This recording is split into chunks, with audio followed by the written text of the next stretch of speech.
আসলে সত্যি বলতে নিজের হাতে বসানো গাছে যদি ফুল ফোটে না, তার আনন্দটা না অনেকটা বেশি থাকে। আর সঙ্গে যদি সকালে এত মিষ্টি ডাক থাকে। তো সকালটা আমার এইভাবেই শুরু হয়েছিল। আজকেও বড় তাড়াতাড়ি স্কুলে গেছিলো, তার জন্য তাকে সকাল সকাল 1 কাপ চা আর কিছু বিস্কিট দিয়েছিলাম। আর নিজে খাচ্ছিলাম একটু চিনি জল মুড়ি। ছোটোবেলায় না এটা অনেক খেতাম, এখন তো সেভাবে খাওয়াই হয় না। যাই হোক, এটা খেলেও কিন্তু শরীরের পক্ষে অনেক ভালো। আর আমি আর পাপাই আছি, তার জন্য আমি ভাত আর এখানে দিয়েছিলাম পেঁপে সেদ্ধ, একটু দিয়েছিলাম ডাল। আর আজকে অনেক কিছু রান্না করেছি। দুজন তা কী হয়েছে, রান্না কিন্তু অনেক রকম। দেখো এখানে আছে ডাল, ভাত, আলু ভাজা, বেগুন ভাজা, শাক সেদ্ধ।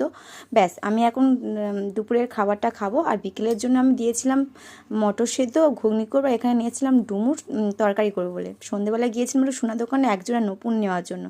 সন্ধ্যেবেলায় এসে এই যে ঘুগনি করলাম। আজকে রাতের ডিনারটা পরোটা আর ঘুগনি দিয়েই সারলাম। আজকে যেহেতু শনিবার, তাই নিরামিষ।